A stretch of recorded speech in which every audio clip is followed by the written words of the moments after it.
এই মেরাজ রজনীতে আল্লাহর পক্ষ থেকে সবচেয়ে বড় উপহার হচ্ছে কি? নামাজ।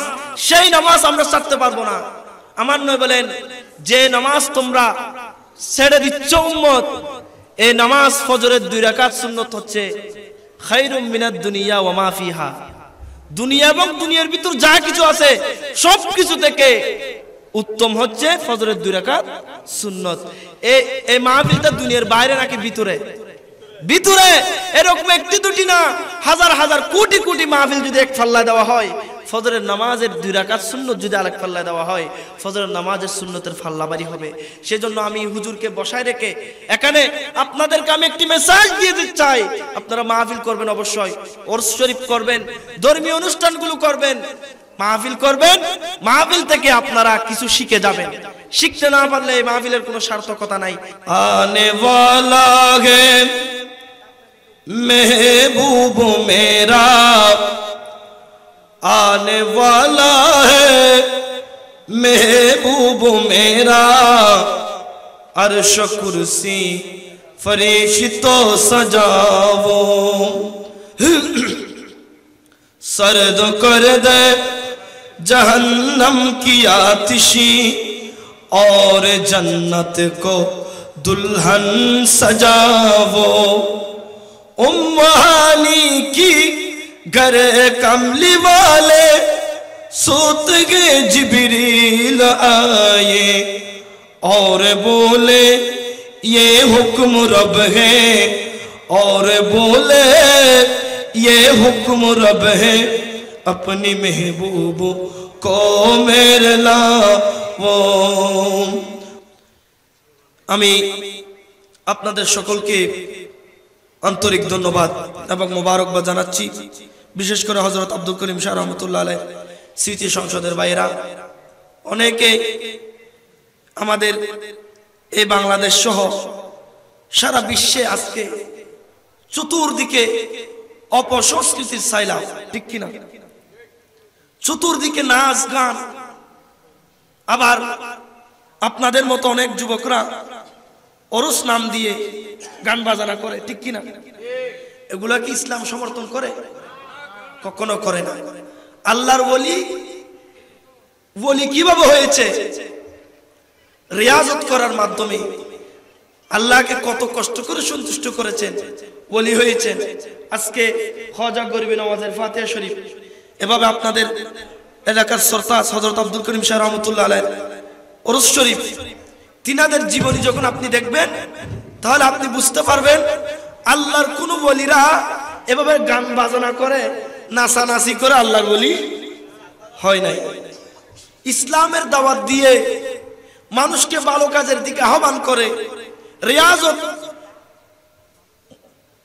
মুশাহেদার মাধ্যমে, মুরাকাবার মাধ্যমে আল্লাহ এবং তার রাসূলকে সন্তুষ্ট করেছেন, সেইভাবে আল্লাহর ওলি হয়েছে। আমি আপনাদেরকে ধন্যবাদ জানাচ্ছি। তো আমি কোরআনে পাক থেকে, এই মাস হচ্ছে রজবুল মুরাজ্জব, আপনারা জানেন তো অবশ্যই, আপনাদের খতিব সাহেবরা নিশ্চয় জুমাতে আলোচনা করেছেন রজব মাস সম্পর্কে। এই রজব মাসকে মুদিরও বলা হয়, মুদির মাস, অর্থাৎ এটা হচ্ছে বয়রা বলা আর কি, বয়রা। এই মাসকে আবার রজব শাহরুল্লাহ বলা হয়, আল্লাহর মাস। এই রজব মাস আশহুরুল হুরুমের যে 4টি মাস, এই 4টির ভিতরে অন্যতম হচ্ছে রজব মাস। আল্লাহর কোরআনের মধ্যে এই রজবকে সম্মানিত মাস বলেছেন, সুবহানাল্লাহ। তাহলে এই রজবের অনেক আমল, অনেকগুলো আমল।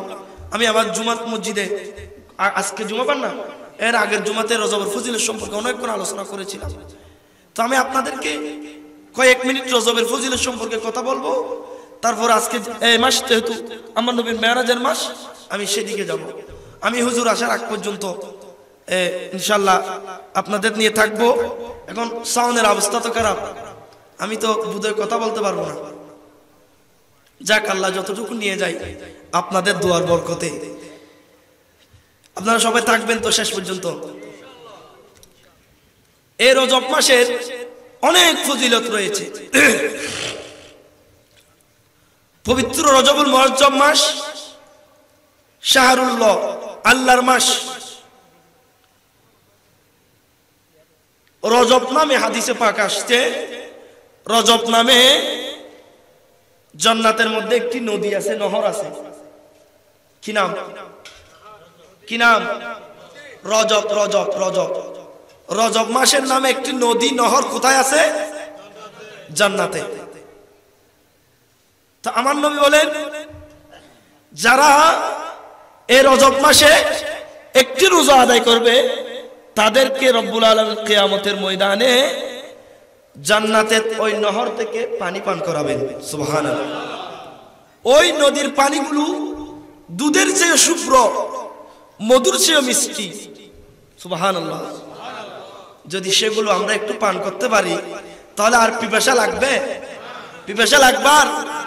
হৌজে কৌসারের মালিককে আল্লাহ বানিয়েছেন কাকে? আনা কাসিমুন ওয়াল্লাহু ইউতি। আল্লাহ হচ্ছে দাতা, আমার নবী হচ্ছে বন্টনকারী। সুবহানাল্লাহ। তা আমার নবীকে আমার আল্লাহ হৌজে কৌসারের মালিক বানিয়েছেন। সুবহানাল্লাহ। শুধু হৌজে কৌসার না, আটখানা জান্নাতের মালিকও আমার নবীকে বানিয়ে দিয়েছেন। না হয় রাসূল কিভাবে বলেছেন, এ আবু বকর তুমি জান্নাতি, এ ওমর তুমি জান্নাতি, উসমান তুমি জান্নাতি, আলী তুমি জান্নাতি, জুবাইর তুমি জান্নাতি। এইভাবে আমার নবী এক এক করে দুনিয়াতে থাকা অবস্থায় 10 জন সাহাবীকে আমার নবী জান্নাতের শুভ সংবাদ দিয়েছেন। একটু জোরে বলুন না সুবহানাল্লাহ। সেখানের ভিতরে দেখা যাচ্ছে হযরতে ওসমান গনি যুন্নুরাইন রাদিয়াল্লাহু তাআলা আমার নবী থেকে 2 বার জান্নাত ক্রয় করেছেন। কয়বার? এবং আমার নবী একবার দান করেছেন। তাহলে কয়বার হলো? তাহলে ওসমান গনি 3 বার জান্নাতের মালিক হলো। সুবহানাল্লাহ। বানিয়েছেন কে? আমার নবী। আমার আল্লাহ আমার নবীকে দিলেন, নবী আমাদেরকে দিলেন। ঠিক কি না? সেজন্য আমার আলা হযরত বলতেছেন, ও খুদা ने मर्तबा तुझको दिया न किसी को मिले न किसी को मिला। সুবহানাল্লাহ বলুন না। আমার আলা হযরত বলেন, ইয়া রাসূলুল্লাহ, আমার আল্লাহ আপনি রাসূলকে যে মর্যাদা দিয়েছেন, যে পাওয়ার দিয়েছেন, যে সম্মান দিয়েছেন, ওই মর্যাদা, ওই সম্মান, ওই পাওয়ার আপনি নবীর পূর্বে কারো কপালে জোটেনি, আপনি নবীর পরেও কারো কপালে জুটবে না। একমাত্র আপনি নবীকে আমার আল্লাহ এমন স্পেশাল দয়া করেছেন। ও খুদা নে मर्तबा तुझको दिया ना किसी को मिले ना किसी को मिला। तू ही सरवरे हर दो जहां है शाह, तेरा मिसले नहीं है और खुदा की कसम है कला में इलाही में शम्सो दुहा सलाउतुनिया।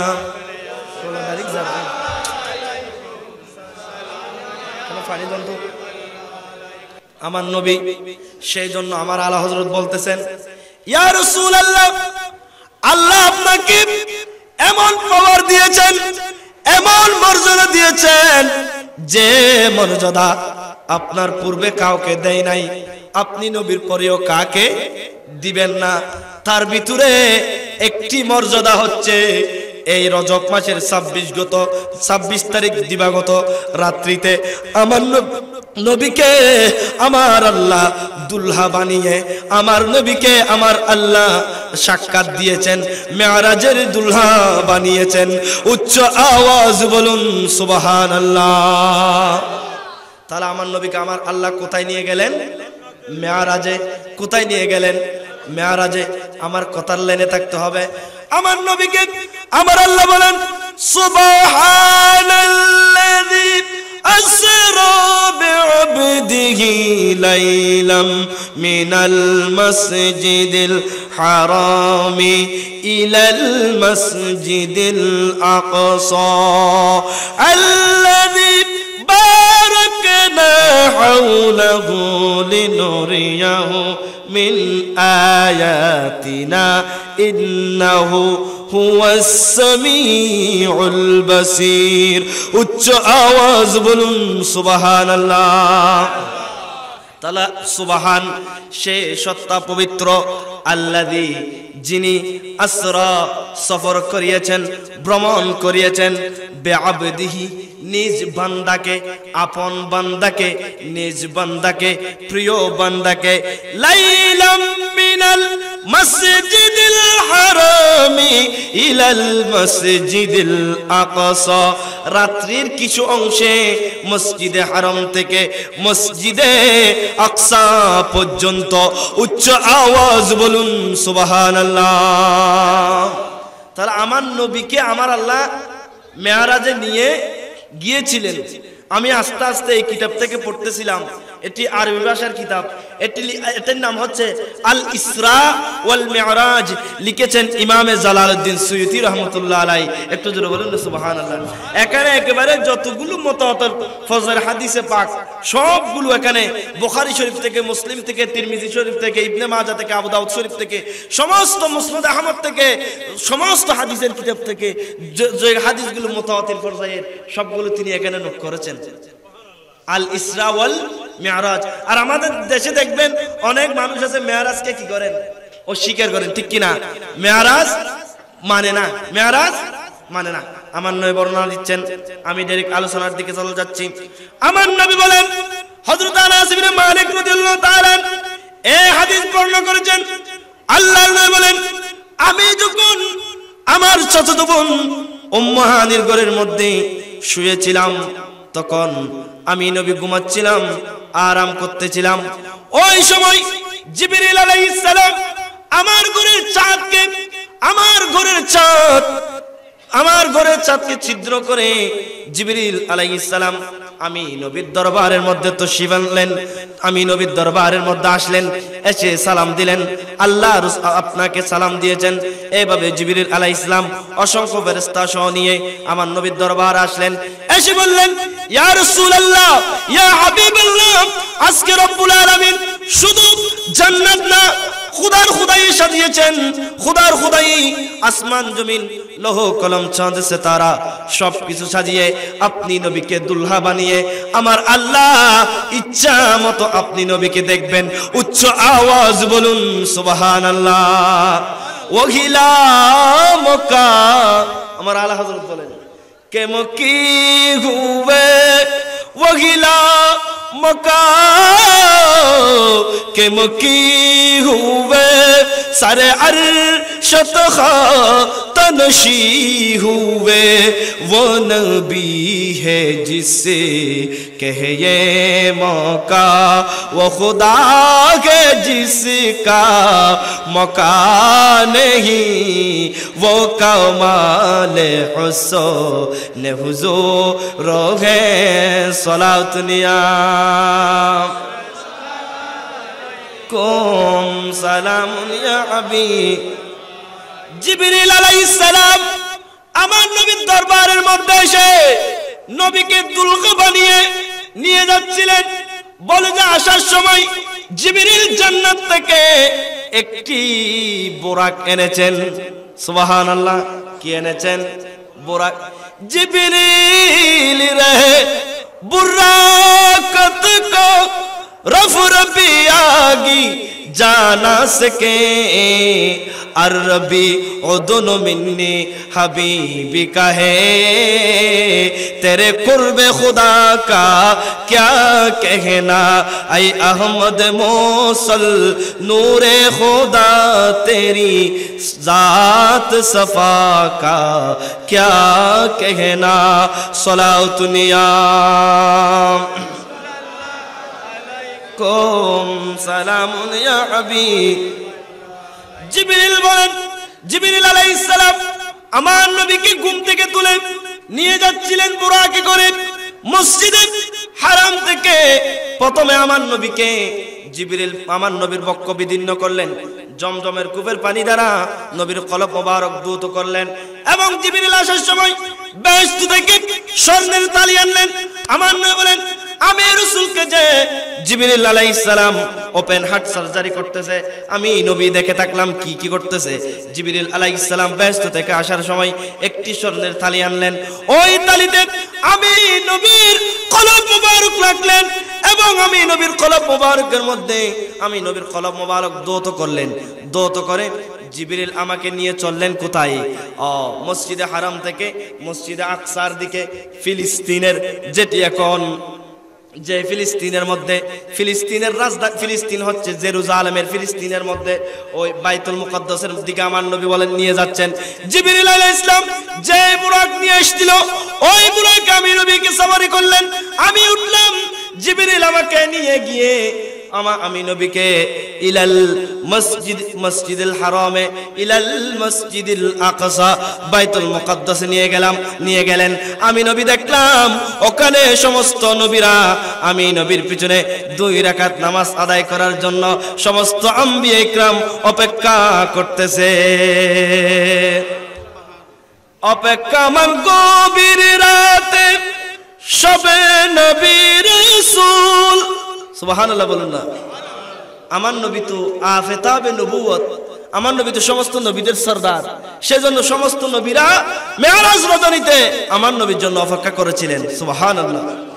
অপেক্ষা মান গভীর রাতে সবে নবী রাসূল, পড়তে নামাজ দেখতে তারা সেই নুরানি পুল, সুবহানাল্লাহ বলুন না। পড়তে নামাজ দেখতে তারা সেই নুরানি পুল, মসজিদে আকসাতে বরকতময় সালাতে হয়েছেন ইমাম। ইয়া নবী সালাম আলাইকা, ইয়া হাবিবি সালাম, ইয়া নবী সালাম আলাইকা, ইয়া হাবিবি। জোরে আসসালাতু ওয়াসসালাম ইয়া নবী খায়রুল আনাম, আসসালাতু ওয়াসসালাম ইয়া নবী খায়রুল আনাম, ইয়া নবী সালাম আলাইকা, ইয়া হাবিবি সালাম। সালাতুন ইয়া কম সালামুন ইয়া হাবিব। আমার নবী বলেন, আমি রাসূলকে জিবরিল মসজিদে বাইতুল মুকদ্দাসের পেশ মুসল্লার মধ্যে নিয়ে গেলেন। আমি নবী 2 রাকাত নামাজের ইমামতি করলাম। 2 রাকাত নামাজের ইমামতি করার পরে জিবরিল আলাইহিস সালাম আমাকে নিয়ে রওনা হয়ে গেল প্রথম আসমানের দিকে। সুবহানাল্লাহ।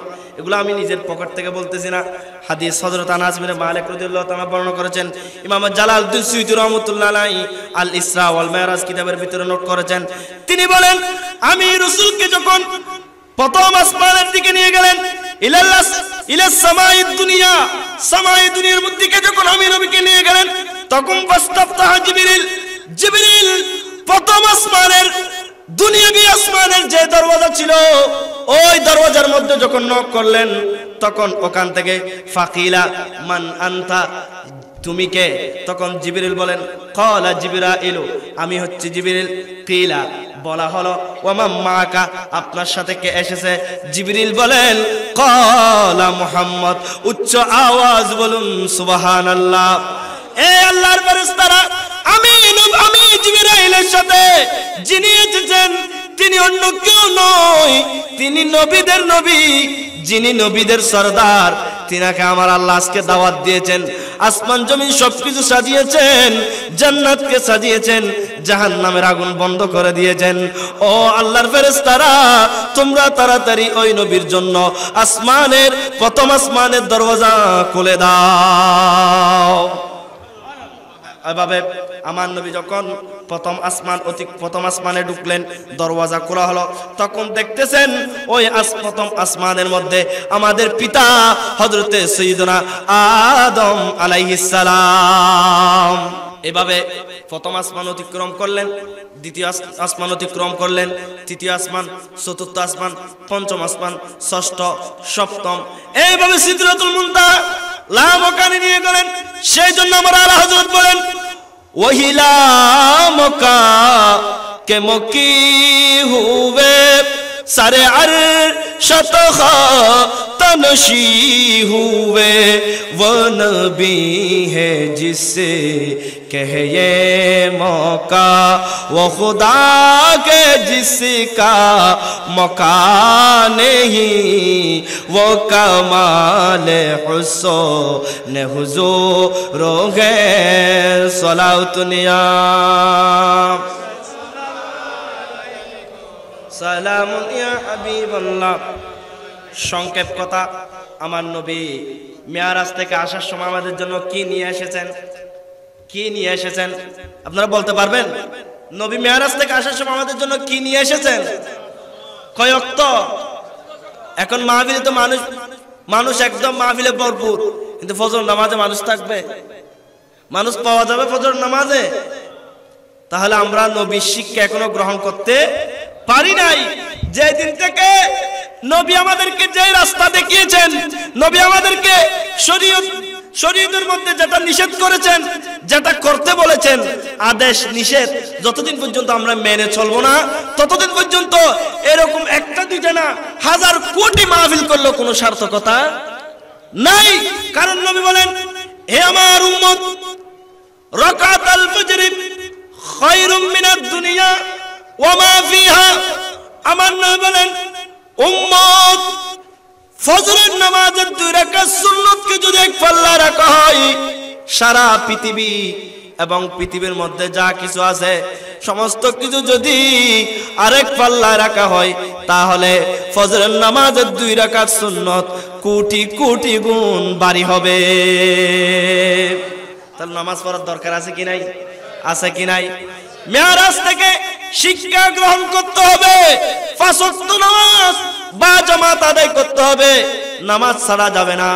কিয়ামতের ময়দানে সর্বপ্রথম যে আমলের হিসাব আমাদের থেকে আল্লাহ রাব্বুল আলামিন গ্রহণ করবে, সেই ইবাদত হচ্ছে নামাজ।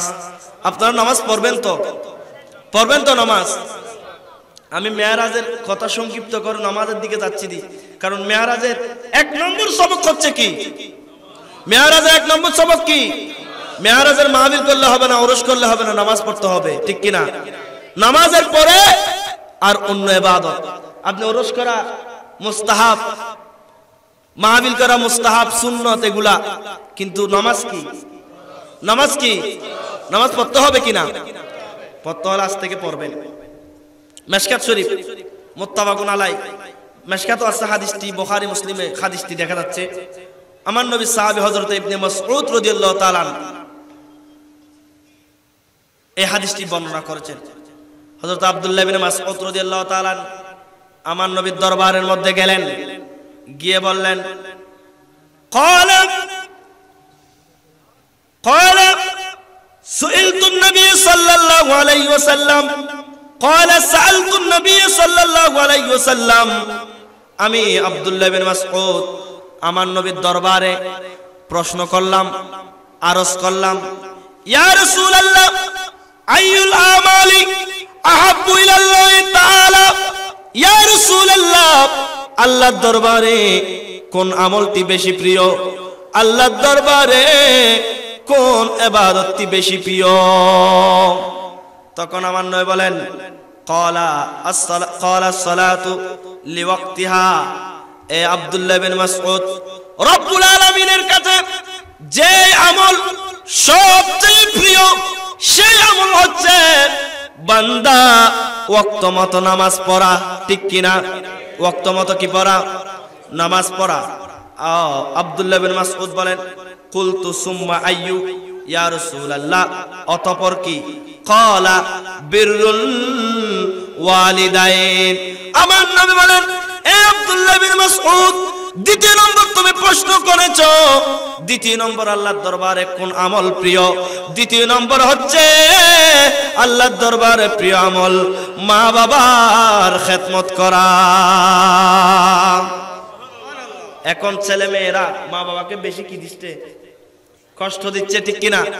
অনেক জায়গায় আপনারা ফেসবুকে দেখতেছেন না, সোশ্যাল মিডিয়াতে দেখতেছেন না, কত ছেলে মেয়েরা নিজের বাবাকে, বৃদ্ধ বাবাকে, মা বাবাকে বের করে দিচ্ছে ঘর থেকে, ওই বৃদ্ধাশ্রমে দিয়ে আসতেছে, ঠিক কিনা? এগুলো কিয়ামতের আলামত। আমার নয় বলেন এই জমিনের মধ্যে কিয়ামতের পূর্বে 14টি আল্লাহর গজব নেমে আসবে। তার ভিতরে একটি হচ্ছে মা বাবাকে ছেলে মেয়েরা দাস দাসীর মতো ব্যবহার করবে। উচ্চ আওয়াজ বলুন নাউজুবিল্লাহ। তাহলে মা বাবার সাথে সদাচরণ করার দরকার আছে কি নাই? যদি মা বাবা রাজি হয়, কে রাজি হবে? আল্লাহ রাজি হলে জান্নাতে যেতে পারবেন কিনা? যদি আল্লাহ নারাজ হয় কোথায় যেতে হবে? জাহান্নামে যেতে হবে। সেই জন্য আজকে হযরত আব্দুল করিম শাহ রাহমাতুল্লাহ আলাইহি স্মৃতি সংসদ সমস্ত এলাকার যুবকদেরকে আমি দুই হাত করজোড় করে বলবো, ভাইরা নামাজ ছাড়া যাবে না। দ্বিতীয় নম্বর মা বাবার সেবা করতে হবে। তৃতীয় নম্বর নবীর সুন্নত মোতাবেক নিজের জীবনকে গঠন করতে হবে।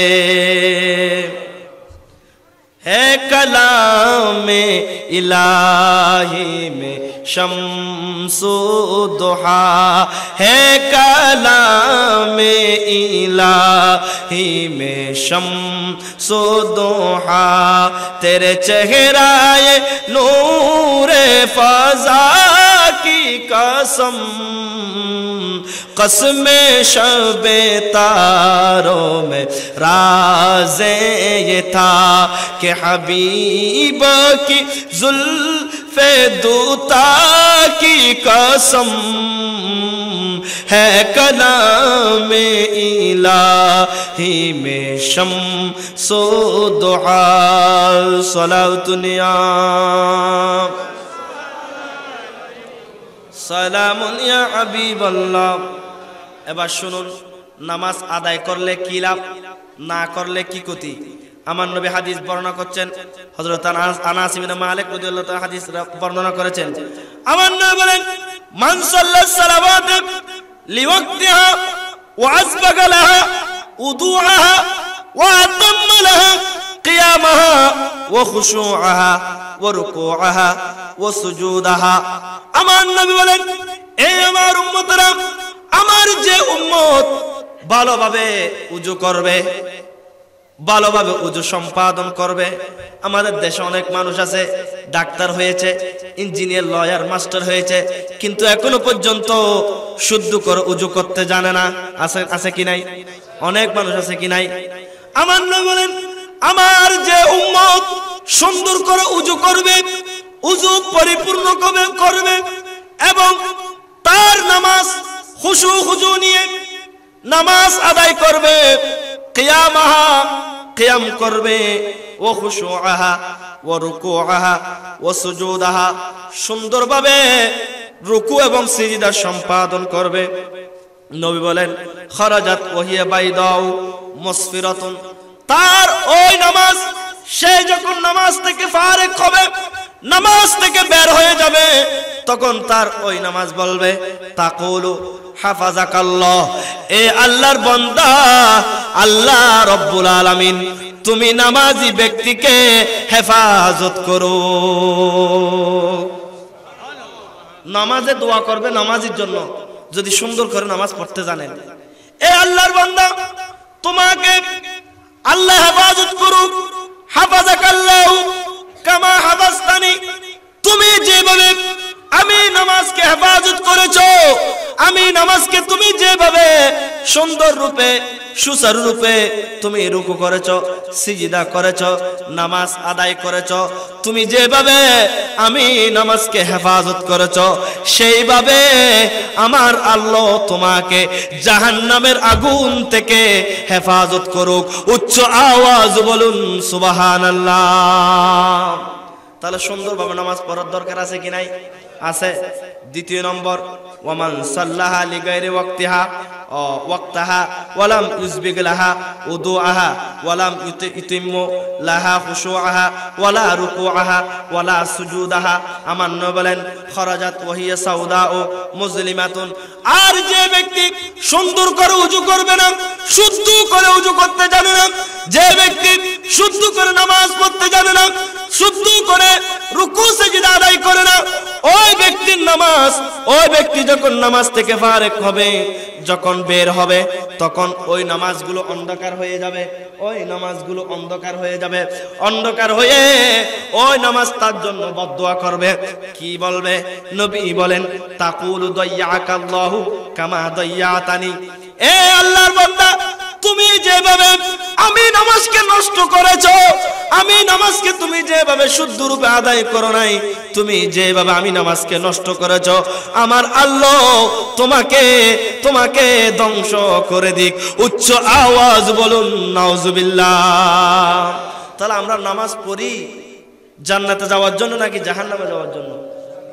যে নামাজ আমরা পড়ি সেই নামাজ কি আমাদের জন্য দোয়া করার জন্য নামাজটা পড়ি, না বদদোয়া করার জন্য? দোয়া করার জন্য। যদি আজ থেকে নামাজ সেভাবে পড়েন তাহলে নামাজ আপনার জন্য দোয়া করবে।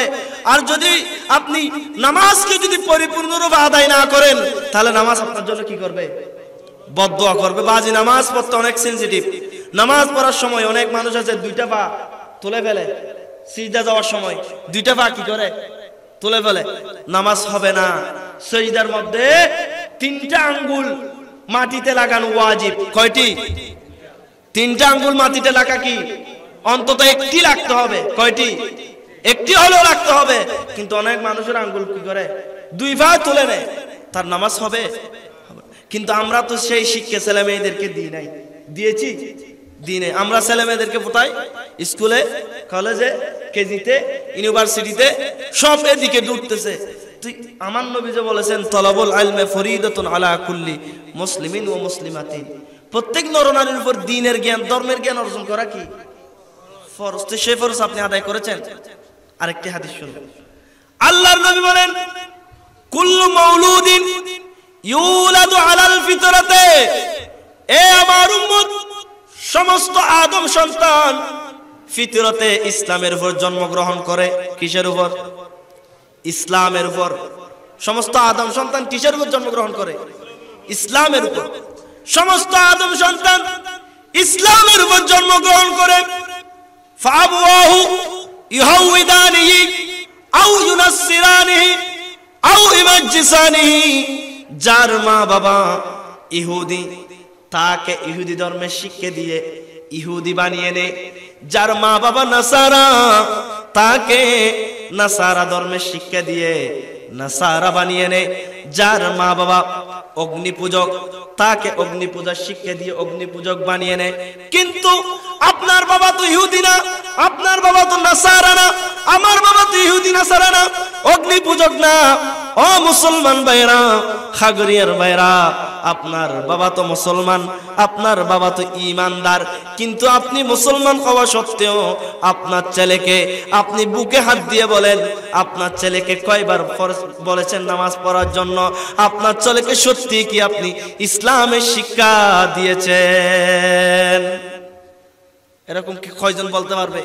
আমি আমার ছেলেকে ইসলাম শিক্ষা দিয়েছি, নামাজ পড়ার জন্য বলেছি, নামাজের হুকুম আরকাম, তাদিল আরকাম, হুকুম আহকাম আমি শিক্ষা দিয়েছি, আমার ছেলেকে আমি উযু কিভাবে করবে সেটি শিক্ষা দিয়েছি, মা বাবার সাথে কিভাবে সদাচরণ করবে সেটি শিক্ষা দিয়েছি, মসজিদে গিয়ে কিভাবে নামাজ আদায় করবে সেটি শিক্ষা দিয়েছি, রোজা কিভাবে রাখবে সেটি শিক্ষা দিয়েছি, সমাজের মধ্যে উত্তম আদর্শ কিভাবে প্রতিষ্ঠা করবে সেটি শিক্ষা দিয়েছি। এরকম কয়জন অভিভাবক আছে আমাদের মধ্যে? আমরা গরুর খামার কিভাবে করতে হয় সেটা জানি, মুরগির ফার্ম কিভাবে করতে হয় সেটি জানি, আমরা মাছের চাষ কিভাবে করতে হয় সেটি জানি, কিন্তু আমার ছেলে মেয়েকে কিভাবে গঠন করলে আল্লাহ আল্লাহ রসুলের পথে যাবে, দিন ধর্ম পাবে, সেটা আমরা জানি না, জানলেও মানি না। আমাদের দেশে মুসলমান হচ্ছে 2 ধরনের। কয় ধরনের? 2 ধরনের। একটি হচ্ছে জন্মগত মুসলমান, আরেকটি হচ্ছে কর্মগত মুসলমান। জন্মগত মুসলমান মানে যারা আমরা এমনি মোটামুটি দুনিয়াতে আসছি, ভাত খাবো, হ্যাঁ চাকরি করব বা ব্যবসা বাণিজ্য করব, কোন রকম কায়দায় আমোদ ফুর্তি করে চলে যাব, এটি হচ্ছে জন্মগত মুসলমান। এই মুসলমানের কোনো দাম আল্লাহর দরবারে নাই। আপনি যদি সত্যিকারে আল্লাহর দরবারে দামি হতে চান, আমার আল্লাহ বলেন আমি আল্লাহর কাছে সবচেয়ে দামি হচ্ছে, সম্মানিত হচ্ছে ওই ব্যক্তিরা যাদের অন্তরে তাকওয়া আছে। সুবহানাল্লাহ। যাদের অন্তরে কি আছে? তাকওয়া থাকতে হবে আপনার অন্তরে। কিন্তু আমাদের দেশে দেখা যাচ্ছে অনেক যুবকরা নামাজ পড়ে না, সারা রাত মোবাইল টিপি করে, সারা রাত গেম খেলে, সারা রাত ইন্টারনেটের মধ্যে নিজের সময়টা নষ্ট করে দেয়। ফজর যখন আজান দেয় তখন তার মোবাইল বন্ধ করে ঘুমাই পড়ে, ঠিক কিনা? এরকম অনেক মুসলমান ছেলে আছে কি নাই? এমনকি শহরের অলিগলিতে আমি প্রায় সময় বলি, যেহেতু আমার মসজিদের সিটি কর্পোরেশনের ভিতরে, ওখানে বেশি দেখা যাচ্ছে অনেক জায়গায় টার্ফ চিনেন আপনারা? টার্ফ স্টেডিয়ামের মতো যে টার্ফ গুলো এখন করতেছে, সারা রাত ওখানে খেলা চলে, ফুটবল খেলা, তারপর আপনার এই ব্যাডমিন্টন, তারপর আর কি ক্রিকেট খেলা সারা রাত চলে, সবগুলো মুসলমানের ছেলে। আমরা যাচ্ছি কোথায় আজকে? আজকে আমাদের ভিতরে এত গজব আসতেছে কেন? আল্লাহর কোরআন এবং নবীর সুন্নাত আমরা ছেড়ে দিয়েছি, ঠিক কিনা? আল্লাহর নবী হজ্জের ভাষণে বলেছিলেন, এ আমার উম্মত, আমি নবী তোমাদের মধ্যে মহামূল্যবান দুটি জিনিস রেখে যাচ্ছি। একটি হচ্ছে কিতাবুল্লাহ, আল্লাহর কোরআন, আরেকটি হচ্ছে সুন্নাত রাসূল। অপর হাদিস মোতাবেক ইতরাতি আহলে বাইতি, অপর হাদিস মোতাবেক আমি নবীর আহলে বাইত। এই দুটি জিনিস একটি থেকে আরেকটি জুদা নয়। এই দুটি জিনিস যে ব্যক্তি মজবুত করে ধরে থাকবে, ওই ব্যক্তি কিয়ামত পর্যন্ত পথভ্রষ্ট হবে না। তা আমাদের হাতে কোরআনও নাই, নবীর সুন্নাতও নাই। আমি আপনাদেরকে অনুরোধ জানাবো, আজকের মাহফিল থেকে এতদিন অতীতে যা করেছেন, কি করেছেন, ভুল করেছেন, আজকে থেকে ওয়াদা করবেন এই মাহফিল থেকে শিক্ষা গ্রহণ করবেন। আজ থেকে আমরা কি পড়বো? নামাজ পড়বো। কি পড়বো?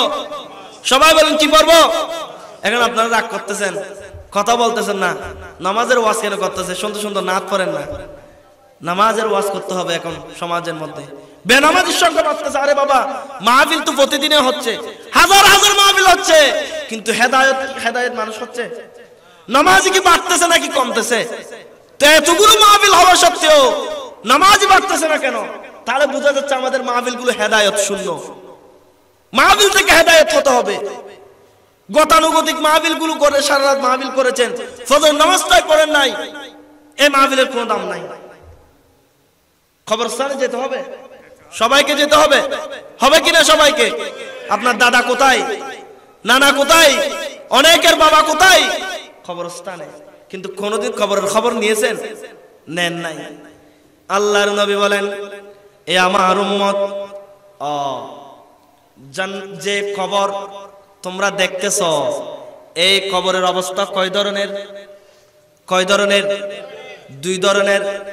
আল্লাহর নবী বলেন, তোমরা যে কবরের অবস্থা দেখতেছ, তোমরা উপর থেকে দেখতেও যদি একরকম হয়, কিন্তু কবরের অবস্থা দুই ধরনের। এক ধরনের কবর হচ্ছে জান্নাতের বাগান, আর এক ধরনের কবর হচ্ছে জাহান্নামের গর্ত। আল্লাহর নবী ইরশাদ করেন, যাদের কবর জান্নাতের বাগান, তাদের কবরে সুখের কোনো সীমানা নাই। যাদের কবরে জাহান্নামের গর্ত, তাদের দুঃখের কোনো সীমানা নাই।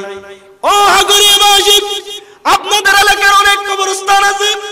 আপনার দাদা কবরস্থানে, আপনার বাবা কবরস্থানে, আপনার মা কবরস্থানে।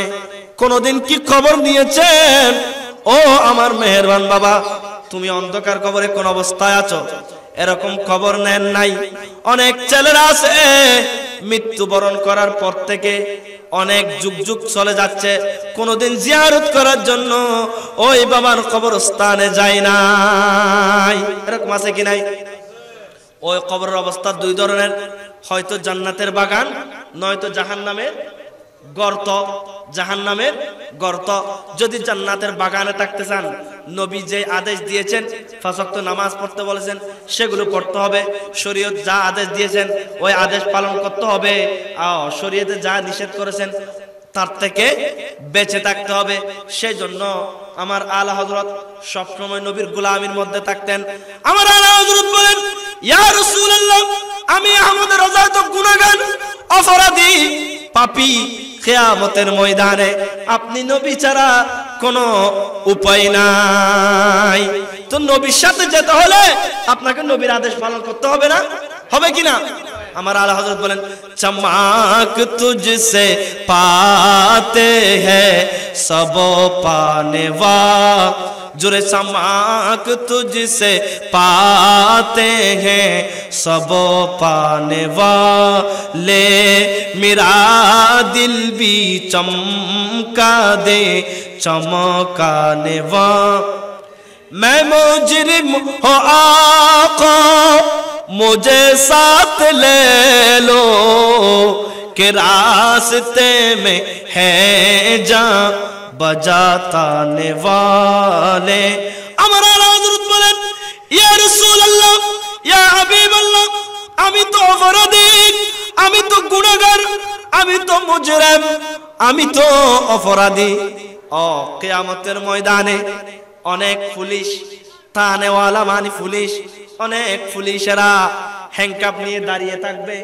আমি আহমদ রাজাকে পাওয়ার সাথে সাথে হ্যান্ডকাপ লাগিয়ে কোথায় নিয়ে যাবে? জেলখানায় নিয়ে যাবে। ইয়া রাসূলুল্লাহ, আমি আহমদ রাজা তো অপরাধী, আমাকে পাওয়ার সাথে সাথে পুলিশেরা গ্রেফতার করে হ্যান্ডকাপ লাগিয়ে থানায় নিয়ে যাবে, জেলখানায় নিয়ে যাবে। যদি আপনি নবীর সাথে যেতে পারি, তারা ওই থানার পুলিশেরা আমাকে গ্রেফতার করবে তো দূরের কথা, তারা আমাকে স্যালুট জানাতে বাধ্য হবে। তাহলে নবীর সাথে যদি যেতে চান, তাহলে নবীর আদেশ পালন করতে হবে। সেজন্য আমি যুবক ভাইদেরকে বলবো, প্রথমে নামাজ, দ্বিতীয় নম্বর মা বাবার খেদমত। দ্বিতীয় নম্বর মা বাবার কি? খেদমত করতে হবে আপনাকে। যদি মা বাবা রাজি হয় তাহলে আপনার আল্লাহ এবং তার রাসূল রাজি, আর যদি মা বাবা নারাজ হয় আপনার উপর, তাহলে আল্লাহ এবং তার রাসূল আপনার উপর নারাজ। আল্লাহ আমরা সকলকে মা বাবার খেদমত করার তৌফিক দান করুক, সবাই বলুন আমিন। 5 ওয়াক্ত নামাজ যেন বাজামাত আমরা আদায় করতে পারি, আল্লাহ সেই তৌফিক দান করুক, সবাই বলুন আমিন। আবার একটি আপনাদেরকে ঘটনা শোনাবো। যে কিতাবটি লিখেছে হাটহাজারী মাদ্রাসা থেকে। কোন মাদ্রাসা এটা? সুন্নি মাদ্রাসা নাকি অন্য ঘরানার? ওয়াহাবি মাদ্রাসা, আপনারা জানেন তো। ওই মাদ্রাসা থেকে 1992 সালে একটি কিতাব লিখেছেন, যে কিতাবের নাম হচ্ছে ওয়ালিদাইন কি নাফরমানি কে সাজা। মা বাবার সাথে নাফরমানি করলে, বেয়াদবি করলে কি শাস্তি, এই বিষয়ে উর্দু ভাষায় একটি কি লিখেছেন, কিতাব লিখেছেন। ওই কিতাবের ভিতরে একটি ঘটনা নোট করেছেন। বলছে আমার একটি হাদিস, এটি হাদিসে পাক, আমার নবী যখন মক্কা শরীফ হিজরত করে কোথায় গেলেন? মদিনায় পাকে গেলেন। তখন আমার নবী একদিন বের হলেন সাহাবায়ে কেরামদেরকে নিয়ে। বের হয়ে আমার নবী জিয়ারত করার জন্য যাচ্ছেন একটি কবরস্থানে। আমার নবী বললেন, এ আমার সাহাবায়ে কেরাম, এই এলাকার মধ্যে যতগুলো বাড়িঘর আছে সবাইকে ডেকে নিয়ে আসো, তাদের আত্মীয় স্বজন যারা যারা এখানে দাফন হয়েছে তারা যেন কি করে? জিয়ারত করে। সুবহানাল্লাহ। আমার নবী এই কথা বলার পরে সমস্ত সাহাবায়ে কেরাম, ওই এলাকার মানুষ যারা ছিল তাদেরকে ডেকে নিয়ে আসলেন। ডেকে কবরস্থানের মধ্যে সবাই জিয়ারত করতেছে। ওই কবরস্থানের মধ্যে যতগুলো কবরস্থান ছিল সব কবরস্থানের মধ্যে সবাই দাঁড়িয়ে জিয়ারত করতেছে। যার আত্মীয় স্বজন যেখানে দফন হয়েছে সেখানে দাঁড়িয়ে দাঁড়িয়ে জিয়ারত করতেছে। কিন্তু পুরো কবরস্থানের ভিতরে দেখা যাচ্ছে একটি কবরস্থান খালি, কেউ জিয়ারত করার জন্য দাঁড়ায় নাই। তখন আমার নবী দেখে থাকলেন। কিছুক্ষণ পর দেখতেছে একজন বুড়ি মহিলা হেঁটে হেঁটে লাঠিতে বর করে আমার নবীর পাশে এসে দাঁড়িয়েছেন। ওই বুড়ি বলেন, ইয়া রাসূলুল্লাহ, আপনি কি আমাকে ডেকেছেন? বলে যে হ্যাঁ ডেকেছি তো। আপনার কি কোনো আত্মীয় স্বজন এখানে দাফন হয়েছে? আমার নবী বলতেছেন ওই মহিলাকে, বলে যে ইয়া রাসূলুল্লাহ, হ্যাঁ, যে কবরস্থানের মধ্যে কেউ দাঁড়ায় নাই ওই কবরটা হচ্ছে আমার ছেলের কবর, আমার ছেলের কবর। তো আপনি জিয়ারত করার জন্য আসেন নাই কেন? ওই বুড়ি চোখের পানি ছেড়ে দিলেন, ইয়া রাসূলুল্লাহ, ইয়া হাবিবাল্লাহ, আমি আমার ছেলের কবর জিয়ারত করার জন্য কেন আসিনি প্রশ্ন করেছেন। ইয়া রাসূলুল্লাহ, আমার ছেলে বিয়ে করার কিছুদিন পরে ইন্তেকাল করেছে। বিয়ে করার পূর্বে, শাদী করার পূর্বে আমার ছেলে আমার কথা মোতাবেক চলতো, আমার কথা মোতাবেক সব কাজ করত। কিন্তু যেই দিন থেকে আমি আমার ছেলেকে বিয়ে করাইলাম, শাদী করালাম, সেই দিন থেকে আমার ছেলে আমার কথা অমান্য করত, আমার কথা মোতাবেক চলতো না। আমার কথা থেকে তার বউয়ের কথাকে বেশি প্রাধান্য দিত। ইয়া রাসূলুল্লাহ, সেই দিন থেকে আমি মায়ের অন্তরে কষ্ট এসেছে, দুঃখ এসেছে, সেই জন্য আমি আমার ছেলের কবর জিয়ারত করার জন্য আসিনি। উচ্চ আওয়াজ বলুন নাউজুবিল্লাহ। তাহলে মাকে কষ্ট দিয়েছে, সেজন্য মা জিয়ারত করার জন্য আসেনি। তো আমার নবী বলেন, ও বুড়ি, আপনার ছেলের কবর তো আযাব চলতেছে। যদিও নবী কবরের উপরে, কিন্তু কবরের ভিতরে দেখার ক্ষমতা কে দিয়েছেন? কে দিয়েছেন? আল্লাহ দিলে আমার হাক্কুদের সমস্যা কি? বলছে আমার নবী কোনো ক্ষমতা দেয় নাই। আমার আলা হযরত বলেন, ও খুদা দেগে মর্তবা তুঝে কো দিয়া, না কিসি কো মিলে না কিসি কো মিলা, तू ही सरवारे हर दो जहा है शाहा, तेरा मिसले नहीं है और खुदा की कसम है कलाम इलाही में शम्सो दुहा सलाउतुनिया।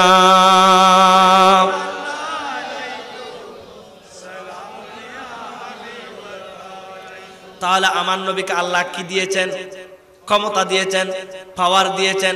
পাওয়ার যদি আল্লাহ দেয়, আপনাদের সমস্যা কোথায়? আমার নবী কবরের উপরে হলেও, এই কিতাব আমাদের লেখা না, তাদের লেখা। তাদের মাদ্রাসার নামও বললাম, কত সালে লিখেছেন সেটাও বললাম, কোন ভাষায় সেটাও বললাম। আমি দেখার জন্য তাদেরকে বলবো, আমার নবী কবরের উপরে হলেও কবরের ভিতরে যে আযাব চলছে, সেই আযাব আমার নবী দেখতেছে। আমার নবী তো উম্মতের প্রতি বড় দয়ালু। উম্মতের কষ্ট আমার নবী সহ্য করতে পারে না। শুধু দুনিয়াতে নয়, নবী রোজে পাকও কান্না করতেছে। কিয়ামতের ময়দানে রব্বে হাবিলি উম্মতি বলে বলে কান্না করবে। সেই নবীর সুন্নত মোতাবেক চলার দরকার আছে কি নাই? কারণ ভালোবাসা সব কার জন্য? নবীর জন্য। ভালোবাসা কার জন্য? নবীর জন্য। আমার নবী কবরের ভিতরে আযাব দেখতেছে। নবী বলেন, আমি আমার উম্মতের কষ্ট সহ্য করতে পারতেছি না। সেই জন্য নবী বুড়িকে অনুরোধ করতেছে, বুড়ি, আপনার ছেলেকে আপনি মাফ করে দেন। সুবহানাল্লাহ। শমসু ভান্ডারী লিখেছেন, কখন যাবে মিজান পাল্লায় ওজনে কেমনে করে, কখন যাবে মিজান পাল্লায় ওজনে কেমনে করে, কখন যাবে দৌড়ে দৌড়ে, কখন যাবে দৌড়ে দৌড়ে ফুল সিরাতের পারে, মুনকার নকিরের আগে যাবে যে কবরে, অমন এই দরদি মদিনা শহরে সালাউতুনিয়া। কুম সালামুন ইয়া হাবিব, আপনার ছেলেকে আপনি একটু মাফ করে দেন। তখন ওই বুড়ি বলেন, ইয়া রাসূলুল্লাহ, ইয়া হাবিবাল্লাহ, আমার অন্তরে এমন কষ্ট এসেছে আমি মাফ করতে পারবো না। তখন আমার নবী বুড়ির সাথে কোনো কথা বলেন নাই। আমার নবী হাত তুলে দিলেন আল্লাহর দরবারে, রব্বুল আলামিন তুমি এই বুড়ির চোখের পর্দাগুলো খুলে দাও, সে যেন তার ছেলের কবর আযাব দেখতে পাই। যদি ছেলের কবর আযাব সে দেখতে পাই, তাহলে তার অন্তরে দয়া আসবে, ছেলেকে মাফ করে দিবে। আমার নবী তো মুস্তাজাবুদ দাওয়াত, নবী হাত তোলার সাথে সাথে আমার আল্লাহ কবুল করেন। আমার নবীর দোয়া আল্লাহর দরবারে কবুল হলেন। আমার নবী দোয়া কবুল করে ওই বুড়ির চোখের পর্দা খুলে দিলেন। ওই বুড়ি তার ছেলের কবর আযাব দেখতে পাচ্ছে। উচ্চ আওয়াজ বলুন সুবহানাল্লাহ। ওই ছেলের কবর আযাব যখন দেখতে পাচ্ছে, তখন উনি কেঁদে দিলেন, বলেন, ইয়া রাসূলুল্লাহ, ইয়া হাবিবাল্লাহ, যদিও আমি অনেক কষ্ট পেয়েছি, কিন্তু রাসূল আমি যতক্ষণ পর্যন্ত দেখি নাই আমার বিশ্বাস হয় নাই। এখন আমি আমার ছেলের কবর আযাব দেখতে পাচ্ছি, আমার অন্তরে দয়া চলে আসলো, মায়া চলে আসলো, মহব্বত চলে আসলো। আমি বুড়ি, আমি মা, আমার ছেলেকে আমি অন্তর থেকে মাফ করে দিয়েছি। উচ্চ আওয়াজ বলুন সুবহানাল্লাহ। ছেলেকে যখন মাফ করে দিলেন, কবর আযাব কি হয়ে গেল? বন্ধ হয়ে গেল। আমি ভাইয়েরা অনুরোধ জানাবো, মা বাবার সাথে বেয়াদবি করবেন না, আল্লাহর ওয়াস্তে। মা বাবার সেবা করবেন, যতটুকু পারেন মা বাবার দোয়া নিবেন। বদদোয়া নিলে দুনিয়াও শেষ, আখিরাতও শেষ। এবার আসুন, আমরা আমাদেরকে উম্মতে মুহাম্মদী হওয়ার কারণে আল্লাহ স্পেশাল ভাবে অনেকগুলো নিয়ামত দিয়েছেন। আমরা কি হওয়ার কারণে? উম্মতে মুহাম্মদী হওয়ার কারণে অনেকগুলো নিয়ামত দিয়েছেন। আমার নবী বলেন, উম্মত আমি রাসূলকে অন্যান্য নবীদের থেকে অনেক শ্রেষ্ঠত্ব দান করেছেন। কি দান করেছেন? শ্রেষ্ঠত্ব দান করেছেন। আল্লাহর নবী বলেন, আমার নবীর সাহাবী হযরত সাইয়্যিদনা জাবের ইবনে আব্দুল্লাহ রাদিয়াল্লাহু তাআলা থেকে বর্ণিত, তিনি বলেন, আমার নবী ইরশাদ করেন, আমি নবীকে আমার আল্লাহ এমন 5টি মর্যাদা দিয়েছেন। কয়টি মর্যাদা? 5টি। আমাদের পূর্বে অন্যান্য নবীর উম্মতরা যে কোনো জায়গায় নামাজ আদায় করতে পারতো না। কিন্তু আমরা যখন মসজিদ আমাদের কাছে থাকে না, যখন আমরা বিলে থাকি, খালে থাকি, যখন আমরা খামারের মধ্যে থাকি, পাহাড় পর্বতের মধ্যে থাকি, আমার নবী বলেন, উম্মত তোমাদের ওই যে জায়গার মধ্যে আছো, ওই জায়গা যদি পাক হয়ে থাকে তাহলে তোমরা নামাজ পড়ে নাও। অসুবিধা কিন্তু এত সহজ হওয়ার পরেও আমরা নামাজ পড়ি না। আরে বাবা, আপনাদের কথা কি বলবো, এমন ঘর আছে যে ঘর একেবারে মসজিদের সাথে লাগানো, কিন্তু তারপরেও নামাজ আদায় করে না। একটু দরুদ শরীফ পড়ুন। সালাতুন ইয়া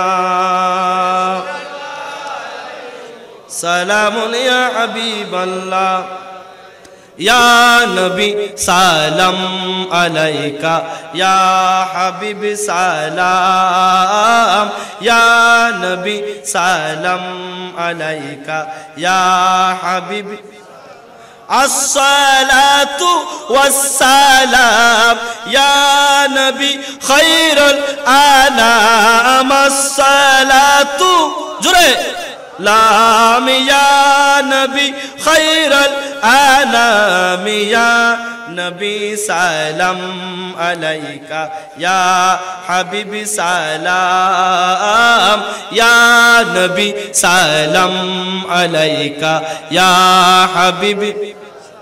মেরাজ রোজ নীতে আল্লাহ अपनी नबी के दावत दिए निये गेलन आरश पाके। सुबहानल्लाह बोलूं ना। मेराज रोज नीते अल्लाह अपनी नबी के दावत दिए निये गेलन आरश पाके। रब ताला मोहब्बत दिए चन সালাম ইয়া নবী সালাম আলাইকা ইয়া হাবিবি সালাম ইয়া নবী সালাম আলাইকা ইয়া হাবিব সালাতুন ইয়া আলাইকুম সালামুন ইয়া হাবিব। হযরত জাবির ইবনে আব্দুল্লাহ হাদিস বর্ণনা করছেন, আমার নবী বলেন উতিতু খামসান লাম ইউতাহুন্না আহাদুন ক্বাবলি। এই আমার উম্মত, আমি রাহমাতুল লিল আলামিন নবীকে আমার আল্লাহ স্পেশাল 5টি দয়া করেছেন, স্পেশাল 5টি মর্যাদা দিয়েছেন, যে মর্যাদাগুলো আমি নবীর পূর্বে অন্য কোন নবীকে দান করেন নাই। কয়টি মর্যাদা? এগুলো জানার দরকার আছে কি নাই? যা এগুলো জানবেন, মুখস্থ রাখবেন। নবীর শান মান আমাদের জানার দরকার আছে কি নাই? তাহলে শুনুন, 1 নম্বর কথা ইয়াদ রাখবেন। আমি আপনাদের থেকে আবার হাজিরে নেব কথাগুলো। আমার নবী বলেন নুসিরতু বির-রুবে মাসিরাতান শাহরিন। এই আমার উম্মত, আমি নবীকে আমার আল্লাহ এমন নূরানি চেহারা মোবারক দান করেছেন, যে চেহারা মোবারক আমার পূর্বে অন্য কোন নবীকে দান করেন নাই। আমার চেহারার মধ্যে এমন একটি নূর, এমন একটি পাওয়ার, এমন একটি পাওয়ার দিয়েছেন, যে আমার চেহারা মুবারক দেখবে আমার কোন আশিক উম্মত না, আমার দুশমনরা পর্যন্ত, শত্রুরা পর্যন্ত আমার পিছনে আমার বদনামি করবে, আমার বিরুদ্ধে কথা বলবে, কিন্তু যখন আমি নবীর নবুয়তের চেহারা মুবারক দেখবে, তখন সবাই আমি নবীর চেহারা দেখার সাথে সাথে তাদের অন্তরে ভয় চলে আসে।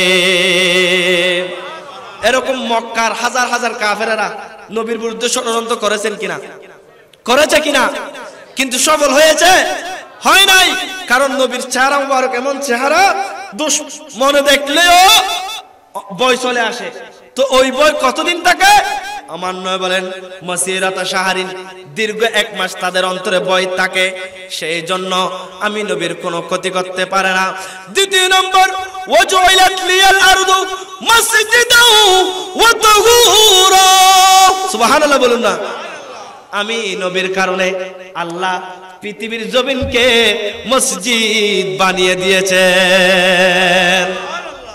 নবীর জন্য পৃথিবীর জমিনকে কি বানিয়ে দিয়েছেন? মসজিদ। কিন্তু অন্য নবীর জামানায় এরকম সব জায়গায় নামাজ পড়া যেত না। শুধু আমার নবীর আগমনের কারণে সারা পৃথিবী আলোকিত হয়েছে। তো হয়েছে আমার নবীর কারণে এই পৃথিবীর জমিনকে কি বানিয়ে দিয়েছেন? তেরা মসনাদ নাজ গে আরিশ বরি তেরা মাহরম রাজ গে রূহ আमी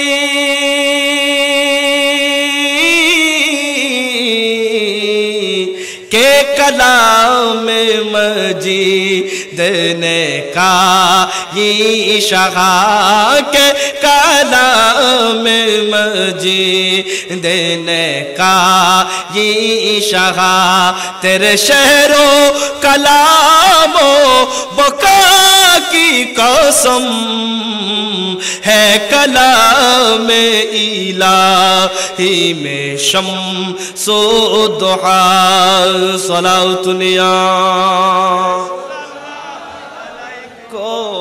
সালামুন ইয়া হাবিব। আমার নবী বলেন আমি নবীর কারণে আল্লাহ পৃথিবীর জমিনকে মসজিদ বানিয়ে দিয়েছেন। দ্বিতীয় নম্বর ফাইয়ুমা রাজুলিন মিন উম্মতি আদরাকাতুস সালাতু ফালইউসাল্লি। আমার যে কোনো উম্মতের যেখানে নামাজের ওয়াক্ত হোক না কেন, ওই জায়গা যদি পবিত্র থাকে, দাঁড়িয়ে কি পড়তে পারবে? নামাজ পড়তে পারবে। কিন্তু এই সুযোগ, এই মর্যাদা অন্য নবীরা এবং অন্য নবীর উম্মতরা পায় নাই। আমরা পাওয়ার পরেও আমরা নিয়ামতের শুকরিয়া আদায় করতেছি না, ঠিক কিনা? এই আমাদের দেশের ওয়াহাবিরা বলে আরে মিলাদুন নবী করো, মিলাদুন নবী তো বেদাত। এই নবী পাওয়ার কারণে আমি বলবো একদিন দুই দিন না, কিয়ামত পর্যন্ত মিলাদুন নবী পালন করলে শুকরিয়া আদায়। এই নবী কেন ভাই আরা এলে নবী কেন আল্লাহ আর দান করছে কোনো দোয়া গরম ছাড়া, কষ্ট ছাড়া, মেহনত ছাড়া। এই নিয়ামতের শুকরিয়া যদি আদায় করতে হয়, কিয়ামত পর্যন্ত মিলাদুন নবী করলো নবী শুকরিয়া আদায়। আর আলা হযরত হদ্দে अरे खाक हो जाए अदू जल कर मगर हम तू रजा दम में जब तक दम। तो আমার সারমর্ম সার অংশ সামারি কথা হচ্ছে মেরাজ। এই মেরাজ রজনীতে আল্লাহর পক্ষ থেকে সবচেয়ে বড় উপহার হচ্ছে কি ভুলে গেলেন? কি? নামাজ। সেই নামাজ আমরা ছাড়তে পারবো না। আমার নবী বলেন যে নামাজ তোমরা ছেড়ে দিচ্ছ উম্মত, এই নামাজ ফজরের 2 রাকাত সুন্নত হচ্ছে খায়রুম মিনাদ দুনিয়া ওয়া মা ফিহা। দুনিয়া এবং দুনিয়ার ভিতর যা কিছু আছে সব কিছু থেকে উত্তম হচ্ছে ফজরের 2 রাকাত সুন্নত। এই মাহফিলটা দুনিয়ার বাইরে নাকি ভিতরে? ভিতরে। এরকম একটি দুটি না, হাজার হাজার কোটি কোটি মাহফিল যদি এক পাল্লায় দেওয়া হয়, ফজরের নামাজের 2 রাকাত সুন্নত যদি আরেক পাল্লায় দেওয়া হয়, ফজরের নামাজের সুন্নতের পাল্লা বাড়ি হবে। সেজন্য আমি হুজুরকে বসায় রেখে এখানে আপনাদেরকে আমি একটি মেসেজ দিয়ে দিতে চাই, আপনারা মাহফিল করবেন, অবশ্যই ওরস শরীফ করবেন, ধর্মীয় অনুষ্ঠানগুলো করবেন, মাহফিল করবেন। মাহফিল থেকে আপনারা কিছু শিখে যাবেন। শিখতে না পারলে এই মাহফিলের কোনো সার্থকতা নাই। আমি আপনাদেরকে অনুরোধ জানাবো সকলে 5 ওয়াক্ত নামাজ পড়বেন। আমি যে আলোচনাগুলো করেছি কোরআন এবং হাদিস থেকে আমরা যা করেছি, আমি যা করেছি, আপনারা যা শুনেছেন, আল্লাহ উভয়কে আমল করার তৌফিক দান করুক। সবাই বলুন আমিন। ওয়া আখিরু দাওয়ানা আলহামদুলিল্লাহি রাব্বিল আলামিন। আসসালামু আলাইকুম ওয়া রাহমাতুল্লাহি ওয়া বারাকাতুহু।